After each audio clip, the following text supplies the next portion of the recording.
This episode of The Fifth Kind is brought to you by Ancient Knowledge Academy, a learning community for anyone interested in human origins, human potential, and our place in the cosmos. Go to ancientknowledgeacademy.com to find out more.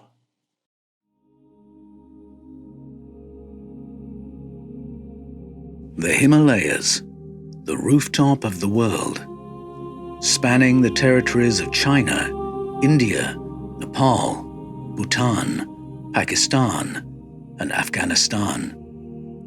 Straddling the Chinese and Indian regions of Tibet and Kashmir are some of the most rugged and majestic mountainscapes on planet Earth.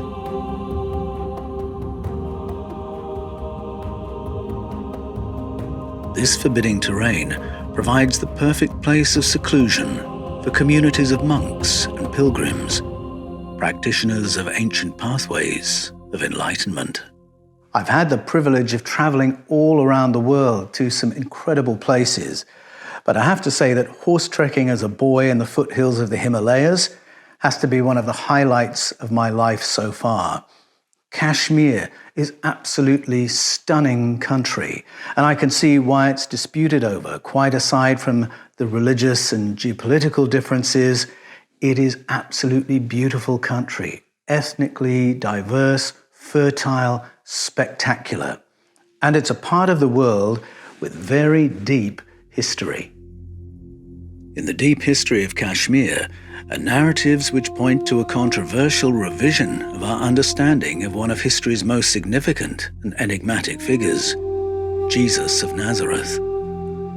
Deeply historical claims maintained by the communities of Hemis Monastery in Leh in Ladakh and the founders of the shrine at Roza Bal in Srinagar. In the written records of the monastery at Hemis near the town of Leh in Ladakh are references to a figure by the name of Issa, a young man in his 20s from the Levant who stayed there for a couple of years on his travels during the 1st century of the Common Era. And the records say that this was perhaps the third monastic community in India in which this young Issa had stayed. The other claim is from Srinagar, the shrine at Roza Bal. And there we find the burial place of a man from the Levant in the 1st century of the Common Era, a pilgrim who became a healer, a teacher, and the leader of the community of the healed by the name of Yuz Asaf.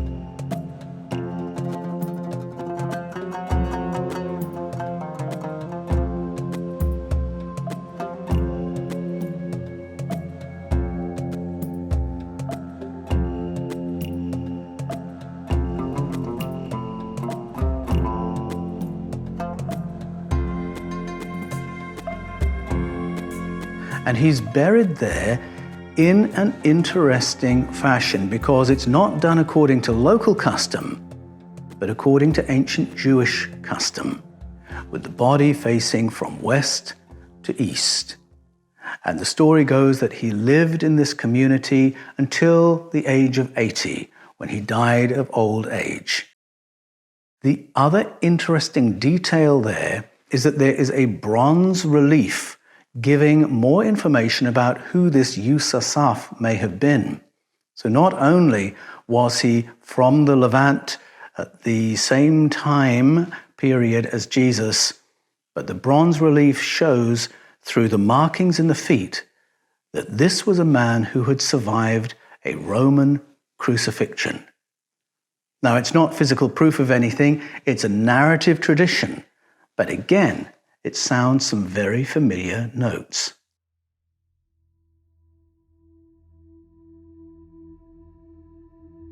Christian orthodoxy has struggled to respond to these ancient narratives, whose implications would appear to strike at the very foundations of mainstream Christianity. But do they? What are the issues created by the stories of Jesus' presence in India, and in particular by the claims of Hemis? and Roza Bal.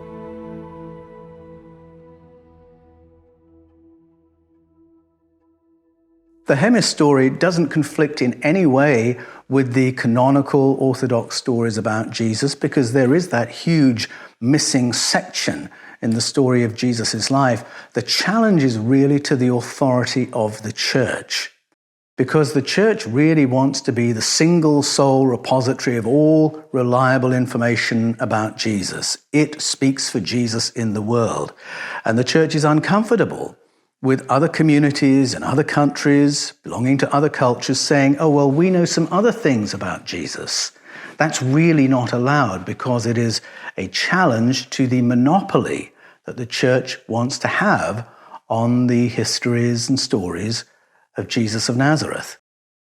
The narrative claim of the shrine at Roza Bal is rather more seismic, because there they are claiming to have the body of the deceased Jesus, and that runs totally against the mainstream Orthodox view of the resurrection of Jesus.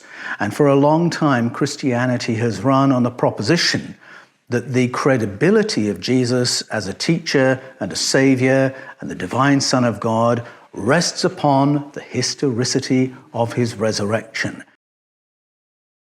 The claim at Roza Bal challenges the Orthodox story of Jesus dying at the age of 33 and resurrecting by a supernatural act of God, then ascending to the right hand of the Father in the heavens.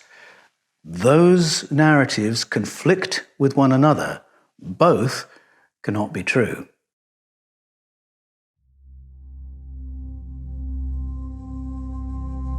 For centuries, Christians have taught that the credibility of Jesus as a spiritual teacher rests upon the historicity of his resurrection.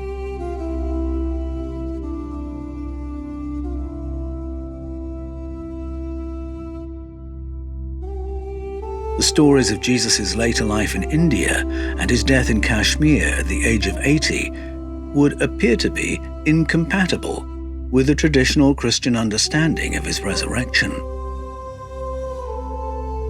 But is that really the case?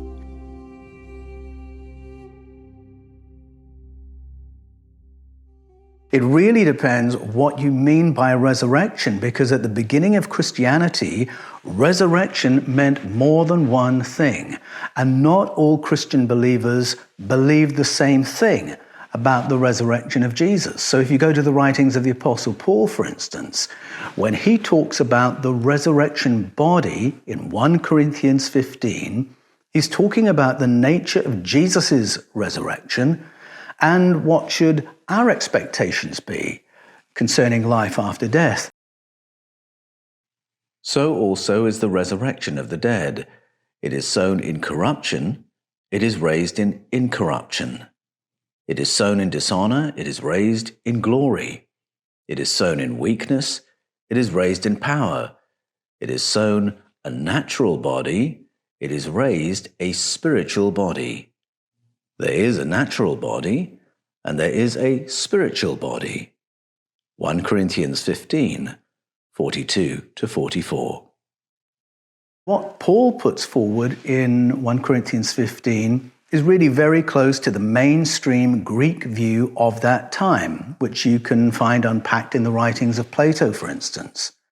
And so that view is that we are primarily beings of consciousness, and that we existed as beings of consciousness before we individuated and incarnated as material beings. Now we're having this material experience, and then when our bodies expire, we continue as beings of consciousness and go on to an experience that's unimaginably different, or maybe we go around again. That was the Greek idea. And in 1 Corinthians 15, that's really the notion that Paul is putting forward. He says that we have a corruptible body that dies and decomposes, and that what goes on is a spiritual body. In other words, we continue as spiritual beings or beings of consciousness. Paul's view of resurrection does not require a dead body to be reanimated and then made indestructible so it can then carry on for eternity. That's not his view. His view is a spiritual one. And when he talks about his own encounter with the risen Jesus, he doesn't talk about encountering a reanimated dead body that's now indestructible. No, he describes a subjective experience of light and love and a changed life purpose and a voice that spoke to him. It's a spiritual experience that he describes, very similar to my own experience and the new birth experiences of countless believers from that time to this. So that's very different from encountering a reanimated body. And remember, he's talking about our resurrection and the resurrection of Jesus. Now, the Apostle Paul tells this story because he's reflecting on the Christian story, which appears to end with a dead Jesus. And he's wanting to say, no, the story doesn't end at death. The story is longer than that. Jesus transcended death, and so will we. And if we can't believe it of Jesus, how can we believe it of ourselves? So Paul is really preaching for that kind of a view, reflecting on a Christian story that, without what he's saying, ends with Jesus' death. If we go to the first and earliest iteration of Mark's Gospel, which we find in the Codex Sinaiticus, it ends with the empty tomb and a promise of resurrection appearances. So Mark doesn't go into what those resurrection appearances mean, and he could mean exactly what Paul means. They're writing at about the same time as each other. Matthew, Luke, and John tell a different story. Their stories are of Jesus post the crucifixion as a reanimated dead body. Jesus come back to life from death. He can eat, he can cook food, but something is different about him that means he's going to go on for eternity. So there we have these different views of resurrection. The gospel writers use two words, one of which means he got up. And it's the same word you would use for someone who gets up in the morning, wakes up, and has breakfast. So he's had this crucifixion experience, he's been put in the tomb, and then he got up. And then the other word that is used means he was again. He got up and was again. And so some suggest that this doesn't mean resurrection in the classic Orthodox sense of a dead body that is supernaturally brought back to life. This is in fact a survival story. When we go to the Gospel of Mark, in its earliest iteration, which we find in the Codex Sinaiticus, it ends a little earlier than the one that might be in your translation of the Bible, with an empty tomb and the promise of resurrection appearances. And so that gospel leaves open the question of what kind of resurrection this is, what kind of resurrection appearances these are. But Matthew, Luke, and John really nail everything down. Written a little bit later, they come along and they talk about resurrection as a reanimated, dead body that's now indestructible and will go on forever. And that's the view that became orthodoxy. And that view is incompatible with a story such as from Roza Bal that says that Jesus survived the cross and then made a journey to Kashmir, where he lived out the rest of his life as a teacher and the leader of the community of the healed, to die of old age at the age of 80.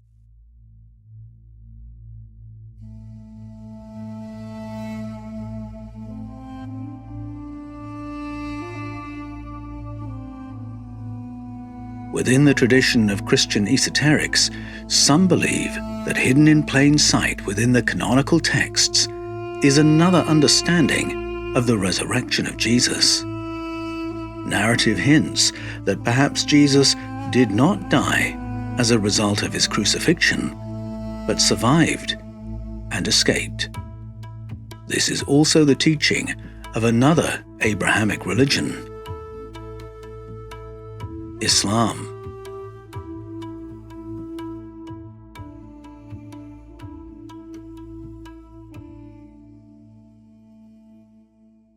There are these tantalizing clues that there's something else going on in the canonical story that you can pull together to find a different explanation of Jesus' life after the cross. And the first is Pilate's dream. So Pontius Pilate is told by his wife, "You must not be responsible for this man's death," because she's been warned about the consequences in a dream.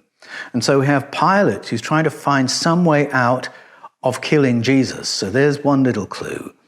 And then we have the fact that Jesus' body comes off the cross between 3 and 6 hours after going onto the cross. Now, Roman crucifixions were absolutely brutal, and part of the torture of them was that it would usually take people days to die on the cross. So coming down after no more than 6 hours ought to get our attention. If the bodies had to come down early, the legs would be broken to prevent the poor victims from being able to push up and breathe. And this wasn't done to Jesus, so this attracts our attention. Jesus loses consciousness after he's given some mysterious mix to drink. This also gets our attention. Jesus' close associate, possibly his uncle, is on the Jewish ruling council, the Sanhedrin. This is Joseph of Arimathea, who has such access to Pilate that he can go in and say, "I want Jesus' body, I'm going to place it in my family's tomb." He then has the authority to go up to the Roman guards guarding the crucifixion site and saying, "I'm having that body, I'm placing it in my tomb." And they're so impressed with either the letter from Pontius Pilate or because they know who he is, that they hand the body over. All this should be catching our attention. And then there's the mysterious treatment that the body is given by the women when it's taken into Joseph of Arimathea's family tomb. These are all very odd things that are not the usual run of a Roman crucifixion. And some would argue, Christian esotericists would say, these are all references to a survival story, that Jesus was crucified, and the miracle is that what should have killed him didn't kill him. And they would relate this to words Jesus had spoken when he said, "Just as Jonah was 3 nights in the belly of a whale, so the Son of Man." And what's interesting about that is Jonah didn't die in the belly of the whale. He survived something that should have killed him. And this is the prophecy that Jesus makes about himself.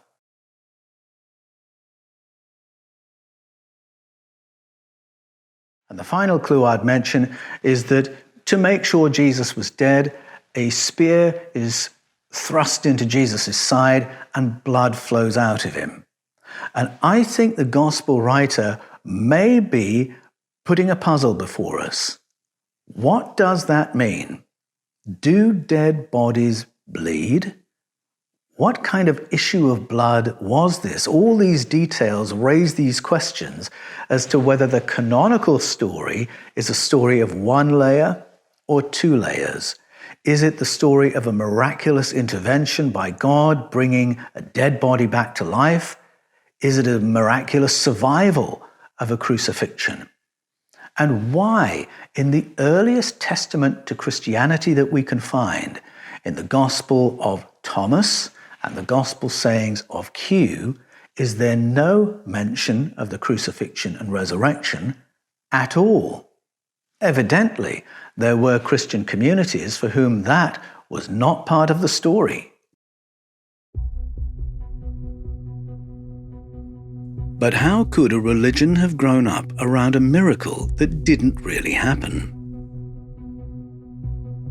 Many Christians object to the idea that Jesus could have escaped a hostile Jerusalem, retired to northern India, and allowed a whole religion to emerge on the basis of a misunderstanding of events. Well, firstly, that's ridiculous because, of course, many narratives grew up in the name of Jesus. The Orthodox view grew up. Various Gnostic views grew up. Heterodox views grew up.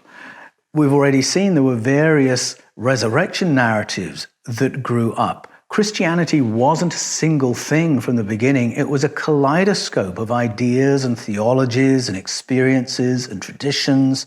Does Jesus endorse all of those because they're all done in his name? I mean, think of all the things that have been done in Jesus' name throughout history.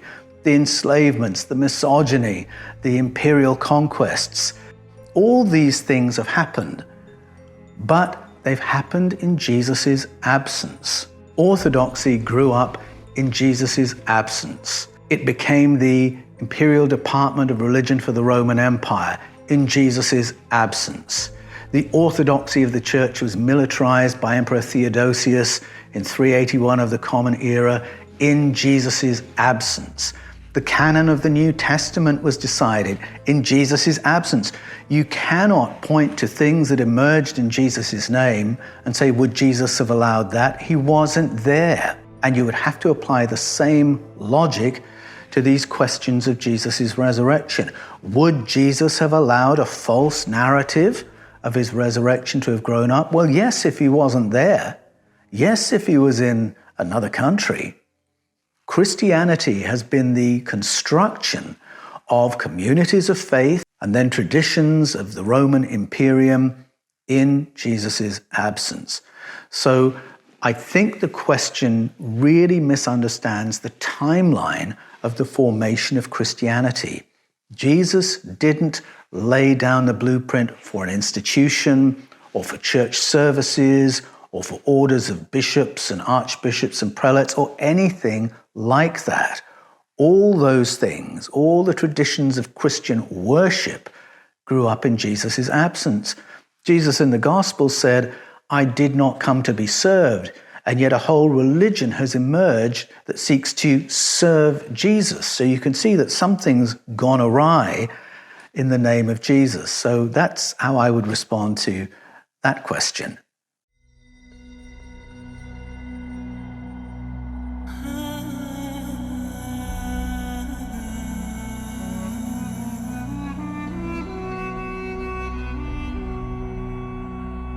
The Gospel of Matthew asserts that Jesus began his life as an Israeli refugee living in Egypt, returning to Roman Palestine after the death of Herod.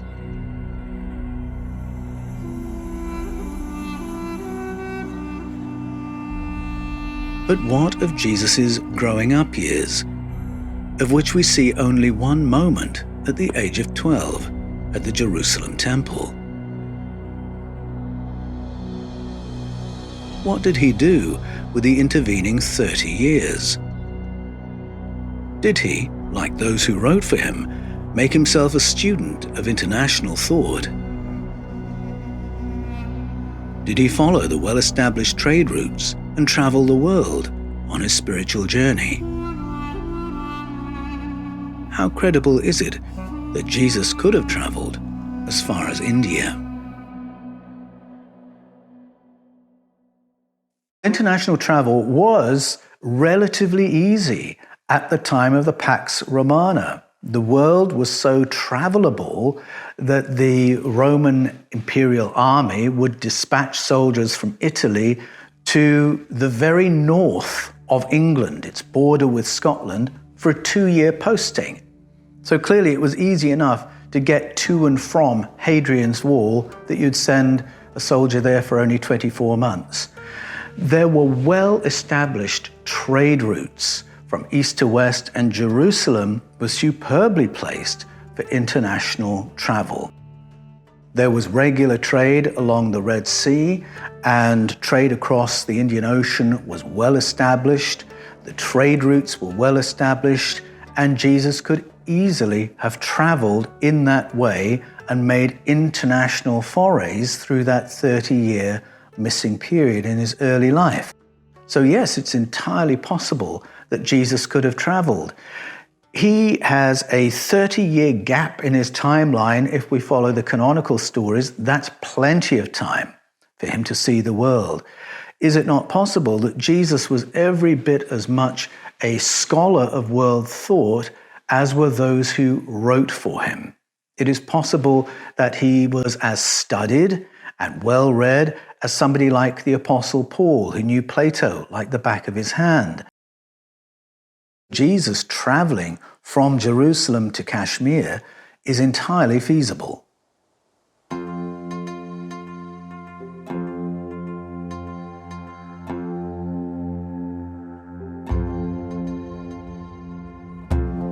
The claim at Hemis Monastery near Leh in Ladakh is that Jesus spent as much as 15 years during his teens and 20s living in India and studying at various monastic communities, including at Hemis Monastery, where his presence was documented in the community's written records.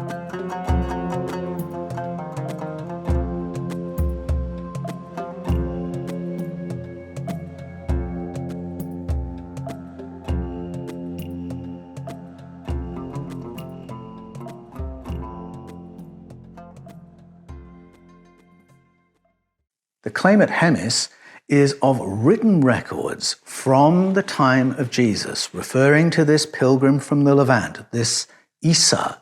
And they describe him as a young holy man in his teens and 20s who had stayed for 6 years at Jagannath in Puri on India's east coast. Spent another 6 years in Nepal before coming to Hemis Monastery in Ladakh.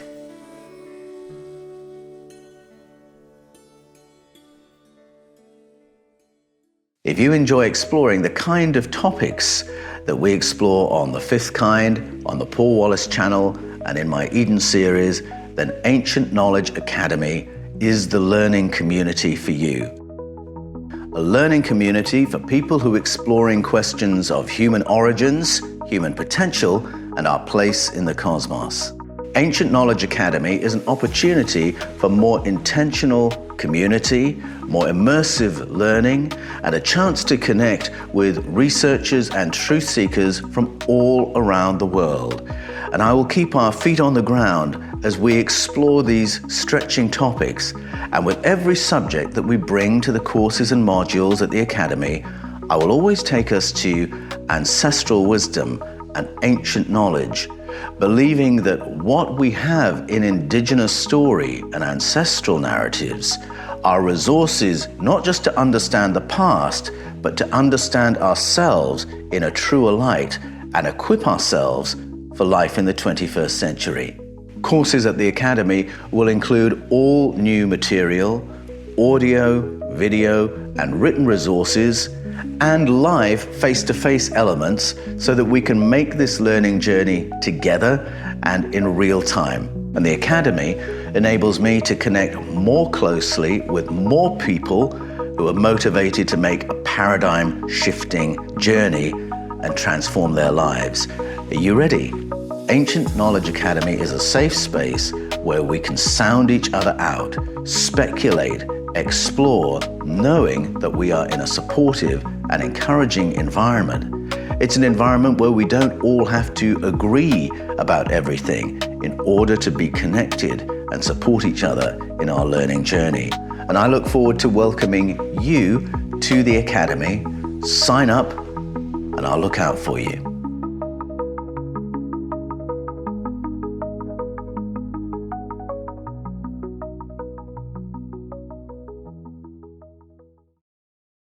The claim at Hemis is of written records. The record in that documentation recalls him as a bit of a rebel, a bit of an anti-authoritarian, but very sincere, very devout, and loved and respected for that.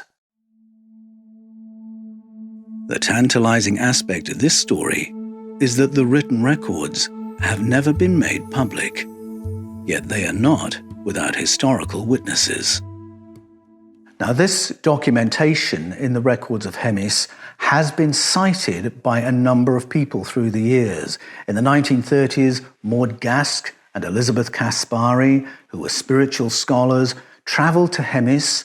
They saw the documents and they took a photograph of one page of the document modeled to them by the local monk. I would love to apply some AI to this photograph and see if we can work out what's written on that text.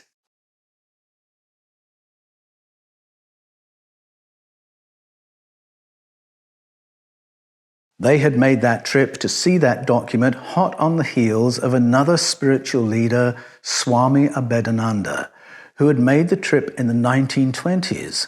Again, he had asked to see the records, to see this documentation concerning this ancient pilgrim Issa and he was shown the same documents described by Elizabeth Caspary and Maud Gask.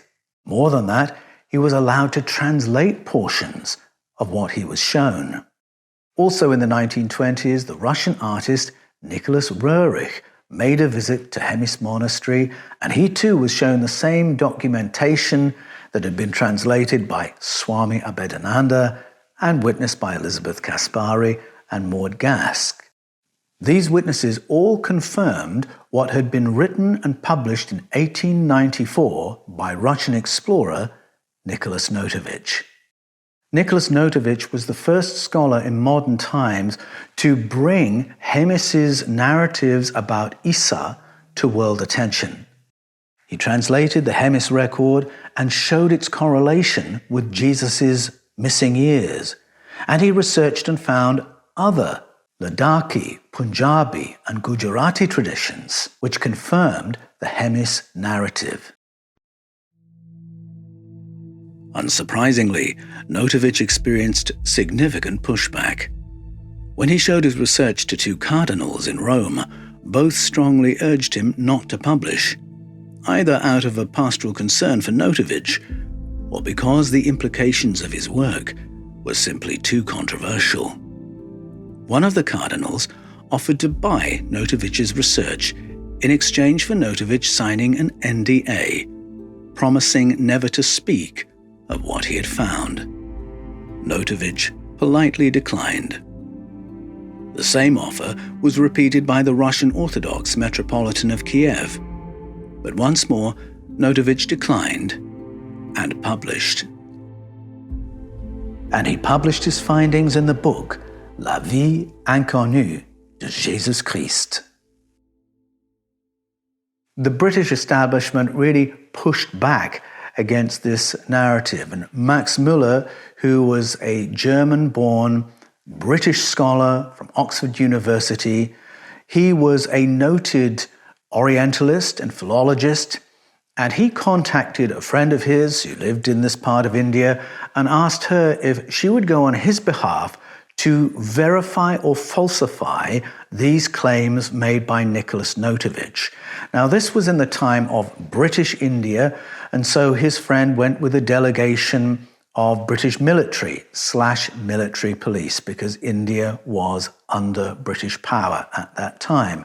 And you can imagine why the dynamic of the conversation might have been slightly different when a British delegation with British military turns up at the door of Hemis Monastery and says, "We want to see the records. Was Jesus Christ ever here? Is there written proof? We want to see it."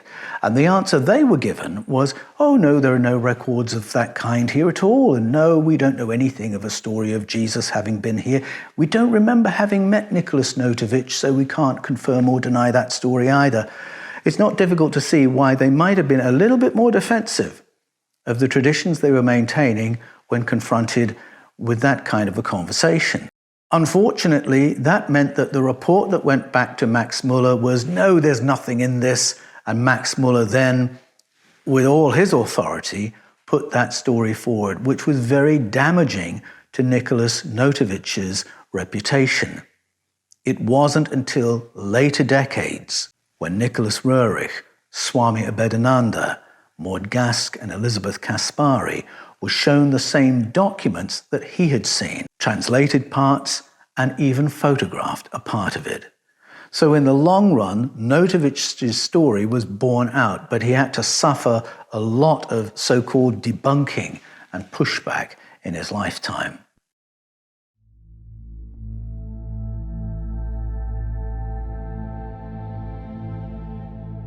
Clearly, conflicting narrative traditions cannot all be true.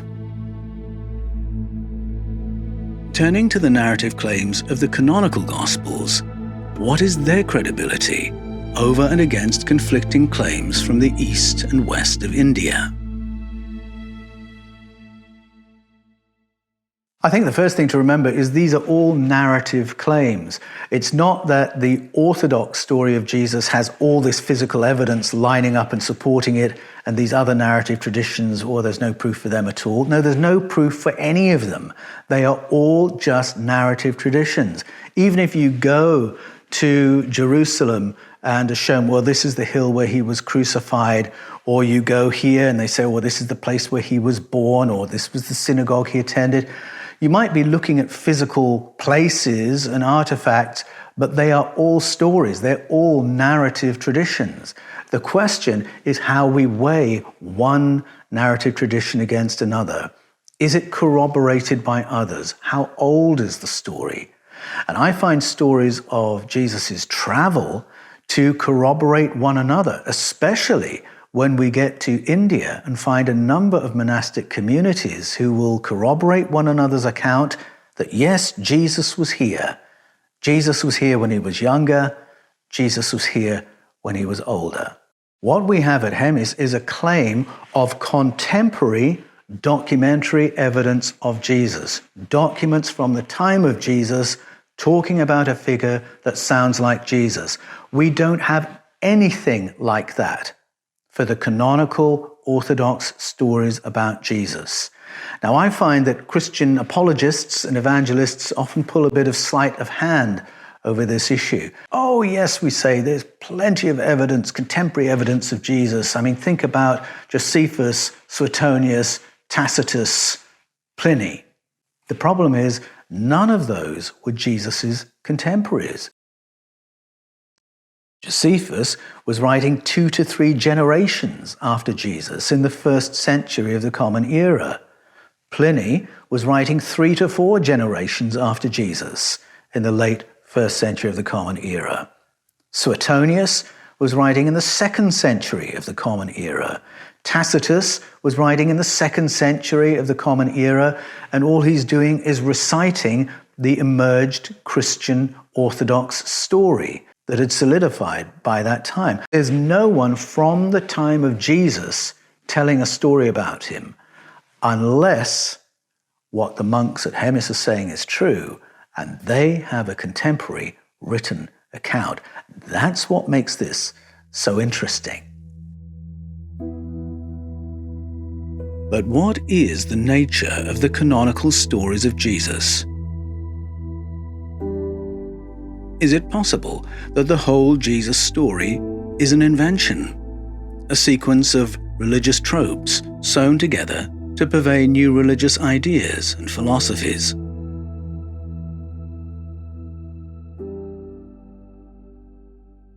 Because of the lack of contemporary evidence of Jesus that I mentioned before, I totally understand people saying this is a made-up figure. I mean, the Gospels are full of well-worn tropes from Greco-Roman literature, and it wouldn't be difficult to look at them and say, well, this is just a new version of some very old stories applied to the Christian hero. The missing body at the end of the Gospel of Mark, that's a trope which we will find in the hero story in many Greco-Roman stories, or the supernatural birth where the mother is a human being and the father is God. Well, there are many stories like that. Think of Alexander the Great. And so I can understand why people say this is just an agglomeration of old tropes that's been recycled and applied to the hero of the Christian story, to Jesus. It's all made up. Those tropes are used, but it may be they're being applied to a real historical figure, just as Alexander the Great was a real historical figure. The reason I believe there was a real historical Jesus is, firstly, he's a very inconvenient figure to have invented. Inconvenient to the Jewish religion, which had quite a comfortable relationship with the Roman Imperium.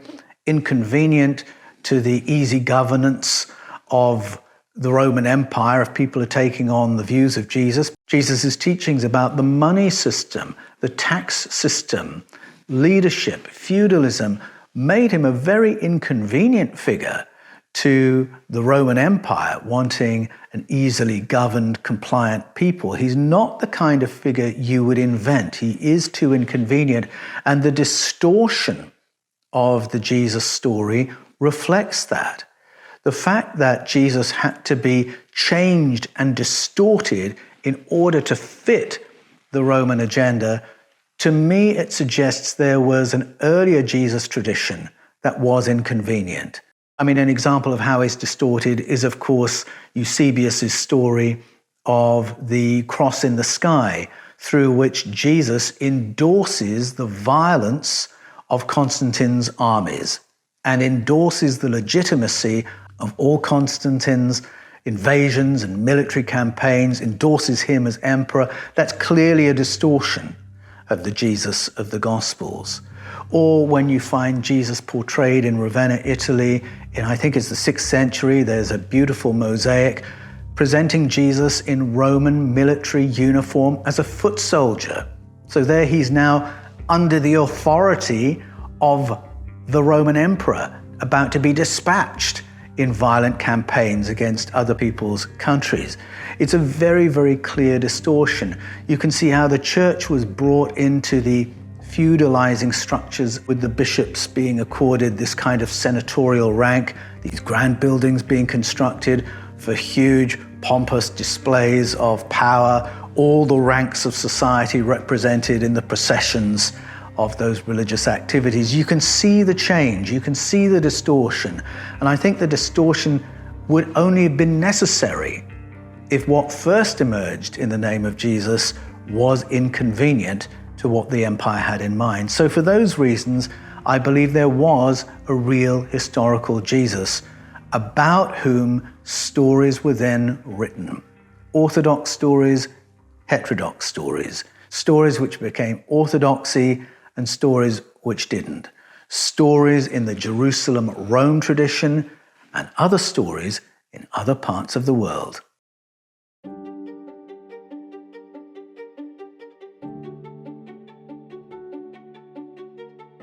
Christianity has always been a kaleidoscope of ideas, theologies, stories, and experiences.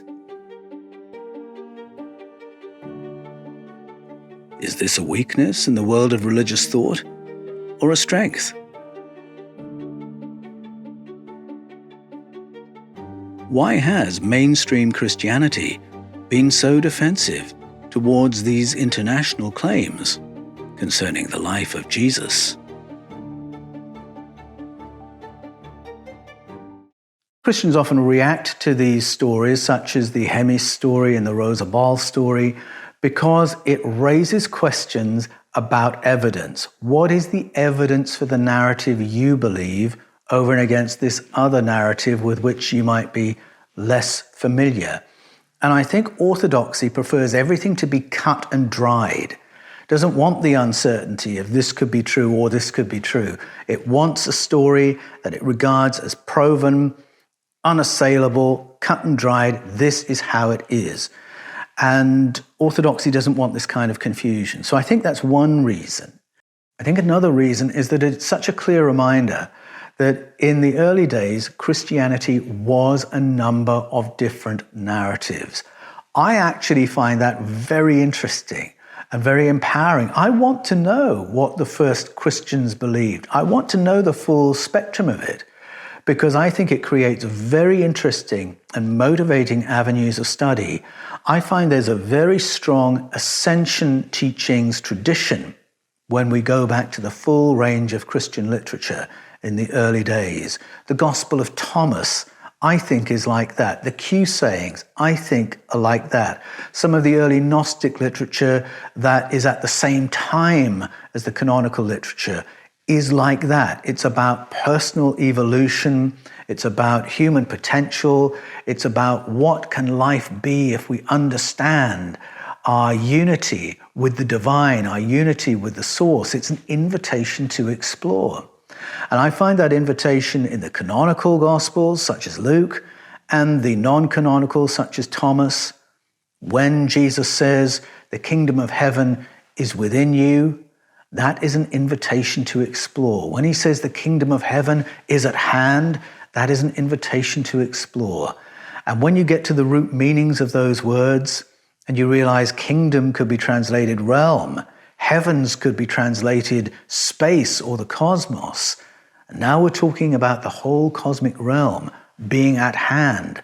I can't imagine a greater, more profound invitation to explore than that. And that's what I find when I look at the full spectrum of those early stories. That's why I think it's good to recover the full breadth of what comprised Christianity in those early days.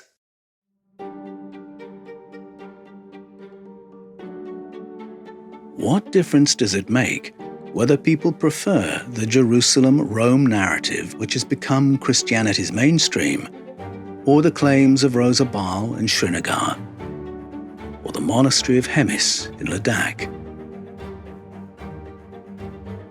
In the final analysis, what difference does it make whether Jesus died in Jerusalem or in Kashmir? The place really isn't the issue. I think the real issue here is the nature of the resurrection. Did Jesus die, and then was his body reanimated, made indestructible, and then translated into space where it will exist forever? That's the Matthew, Luke, John story. Is that the case? Or is what Paul wrote closer to the mark, that we are all beings of consciousness on this interesting journey as beings of consciousness, material beings, beings of consciousness? We find it actually in the prologue of John's Gospel, where the writer says, "In the beginning was the Word, and the Word was with God, and the Word was God. He was with God in the beginning. Then the Word became flesh and had this material experience and dwelt among us." And then towards the end of John's Gospel, we hear Jesus praying to his Father and saying, "And now, Father, I'm about to return to you, back to the glory we enjoyed before the foundation of the world." So that life cycle that John gives to Jesus, Greek thought said, is true of all of us. Resurrection is something that will happen to all of us because it's just the natural cycle of life. A being of consciousness becomes a material being.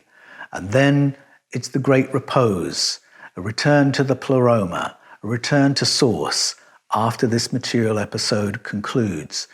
And I think what's different about that is that with the Matthew, Luke, John story, resurrection is something you can't be guaranteed. It's a miracle. So you'll have to be on the right side of God for that to happen to you. Better stay on his right side if you want a resurrection. Whereas, if the Platonic story, the Greek story is true, resurrection is just part of all our experience. It's something we can all look forward to. We've come into this material world to have material experiences, to be enriched by them, to have as good an experience as we can, and then we'll go on to something unimaginably different. And I find that to be a more compelling, more empowering story. The one that says, better stay on the right side of God, leaves us very open to manipulation by religious authorities, and it's not difficult to find examples of that through the ages. And so that's one of the reasons why I love talking about Jesus in India. A reminder that there are these other Christian narratives that have been there from the beginning, narratives that are not designed to manipulate and terrify, but to inspire, to invite us to explore, and to have the most extraordinary human experience possible.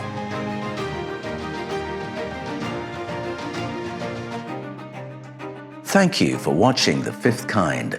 If you enjoy our documentaries and interviews, sign up for Ancient Knowledge Academy, a learning community for people who are exploring questions of human origins, human potential, and our place in the cosmos. Our courses will include navigating unexpected shifts and transitions in our lives, reframing faith and recovering from fundamentalism, living with close encounters and unexplained phenomena, learning to read the ancient cuneiforms of Sumer, Babylonia, Arcadia, and Assyria, and reading them alongside the Bible.